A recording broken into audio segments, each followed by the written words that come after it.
Hello, hello! Bienvenue sur Jésus Talk, votre rendez-vous d'échange hebdomadaire. Dans ta marche chrétienne, n'as-tu jamais entendu au moins une fois dans ta vie quelqu'un te dire « Si ton Dieu existe, pourquoi le mal est tant répandu dans le monde ?» En général, chaque personne qui décide de ne pas mettre sa confiance en Dieu, qui décide de le rejeter, se cache derrière la misère et les maux du monde, blâmant justement ce Dieu dans lequel elle ne croit pas. Tout d'abord, laisse-moi te dire une chose. Ne pas mettre sa foi en Dieu reste un pas de foi. La seule différence, c'est que ce pas de foi n'est pas fait envers le Dieu vivant, tout-puissant, mais envers l'ennemi. Maintenant, pour revenir à cette accusation du pourquoi le mal n'est pas éradiqué, dès maintenant, pourquoi Dieu laisse-t-il faire? Tu l'auras deviné. La réponse se trouve dans la Bible, ce livre merveilleux, la parole vivante de Dieu. Bienvenue sur Jesus Talk, podcast chrétien dans la série La Bible racontée, qui te plonge dans la découverte et la compréhension de la Bible pour mieux la vivre au quotidien. Abonne-toi pour ne manquer aucun épisode. La réponse se trouve dans la parabole de la mauvaise herbe, dans Matthieu 13, des versets 24 à 30. Cette parabole est d'ailleurs expliquée par Jésus lui-même quelques versets plus loin à la demande de ses disciples. Je te lis cette parabole dans la version Parole de vie. Jésus utilise pour eux une autre comparaison. Le royaume des cieux ressemble à ceci. Un homme a semé du bon grain dans son champ. Une nuit, pendant que tout le monde dort, son ennemi arrive. Il sème de la mauvaise herbe au beau milieu du bon grain et il s'en va. Les plantes poussent, elles produisent les épis et la mauvaise herbe paraît aussi. Les serviteurs vont dire au propriétaire « Maître, tu as semé du bon grain dans ton champ, n'est-ce pas? D'où vient donc cette mauvaise herbe ?» Il leur répond « C'est un ennemi qui a fait cela. » Les serviteurs lui disent « Est-ce que tu veux que nous allions enlever la mauvaise herbe ?» Le propriétaire leur dit « Non, en enlevant la mauvaise herbe, vous risquez d'arracher aussi les épis. Laissez tout pousser ensemble jusqu'à la récolte. Et au moment de la récolte, je dirai aux ouvriers « Enlevez d'abord la mauvaise herbe, faites des tas pour la brûler.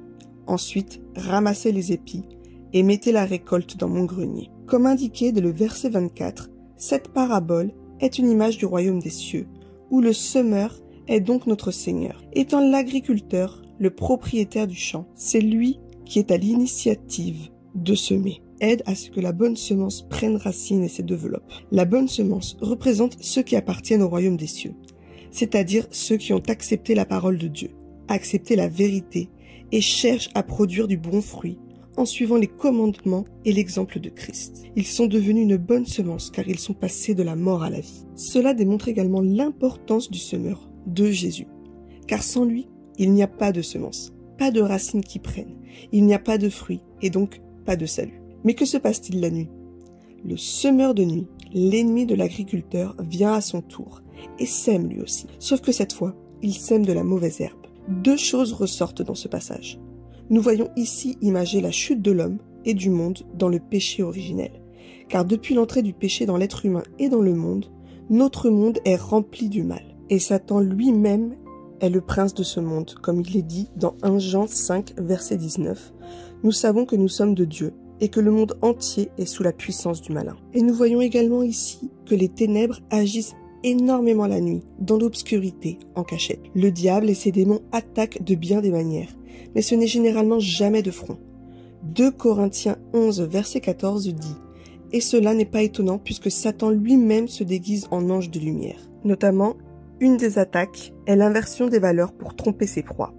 Ésaïe 5, verset 20 dit « Malheur à ceux qui appellent le mal bien et le bien mal, qui changent les ténèbres en lumière et la lumière en ténèbres, qui changent l'amer en doux et le doux en amer. » N'oublions pas que cette mauvaise herbe du diable est là pour étouffer la bonne semence et se répandre sur tout le champ. Elle représente la colère, la division, les disputes, les mésententes dans le foyer et se manifeste à travers la violence, les guerres, le mensonge, l'adultère, le vice de manière générale. Elle ne produit que du fruit qui empoisonne et mène à la mort spirituelle. Au vu des fruits de cette mauvaise herbe, bien évidemment, les serviteurs du semeur ont une idée qui paraît logique. Ils se proposent de tout arracher. Oui, mais voilà, c'est impossible. Le semeur dit qu'ils ne peuvent arracher cette mauvaise herbe tout de suite, au risque d'abîmer, de faire du mal à la bonne semence. Pourquoi? Parce que les serviteurs seraient incapables de trier entre la bonne et la mauvaise herbe. Quels seraient les critères de sélection? Qui peut prétendre être capable de juger les autres et lui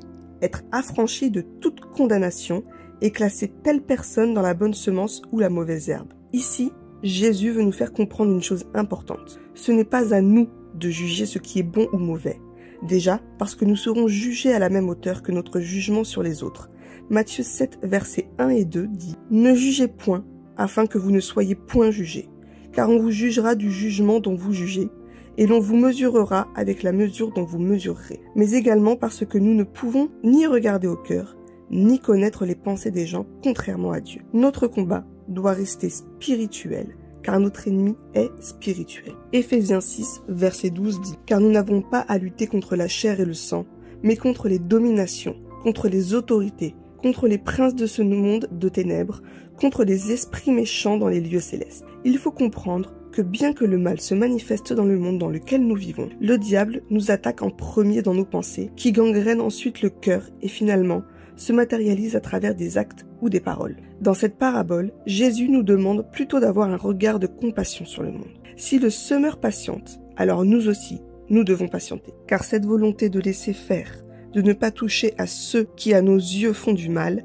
met en lumière la patience de Dieu, qui attend le jour qu'il aura lui déterminé pour la moisson, pour enlever cette mauvaise herbe définitivement. Parce que n'oublions pas le but de notre Seigneur, ce n'est pas de condamner tout le monde, mais c'est au contraire de sauver un maximum d'âmes. 2 Pierre 3, verset 9 dit « Le Seigneur ne tarde pas dans l'accomplissement de la promesse, comme quelques-uns le croient, mais il use de patience envers vous, ne voulant pas qu'aucun périsse, mais voulant que tous arrivent à la repentance. Il nous aime tous de cet amour pur et sincère, et c'est pour cela qu'il s'est sacrifié pour chacun d'entre nous à la croix, alors même que nous ne le connaissions pas encore. Il en va de même pour chaque être humain qui ne le connaît pas encore aujourd'hui. Le seul souhait de notre Seigneur Jésus-Christ est de nous voir tous réconciliés avec notre Père Céleste et passer l'éternité à ses côtés. Alors la prochaine fois qu'on nous demandera pourquoi Dieu n'éradique pas le mal, essayons de faire comprendre à cette personne en face qu'en réalité, Dieu peut le faire. Mais il montre tout simplement aux personnes encore dans le noir de la compassion, pour leur laisser le temps de venir à la repentance et leur offrir ce salut si personnel, amenant à la vie éternelle à ses côtés. Et enfin, mon frère, ma sœur, restons dans cet esprit de faire confiance à Dieu et au timing parfait qu'il a fixé pour moissonner la terre et mettre fin à l'injustice et à l'oppression du péché. N'oublions pas que la mort et l'ennemi sont déjà vaincus. Merci à toi d'avoir écouté ce podcast. On espère qu'il t'aidera à comprendre les profondeurs de la parabole de la mauvaise herbe et qu'il te donnera la force, la sagesse de répandre la bonne nouvelle de notre Seigneur Jésus-Christ, présente dans toute cette parole vivante qu'est la Bible. Et n'oublie pas que si tu veux faire grandir ta relation avec Jésus, tu peux t'abonner et ainsi ne rater aucun de nos épisodes inspirants. Retrouve-nous également sur Instagram pour des astuces, des conseils pour méditer la Bible et des encouragements pour booster ta foi. Sois béni! On se retrouve la semaine prochaine pour une nouvelle exhortation. Passe une belle semaine avec le Saint-Esprit.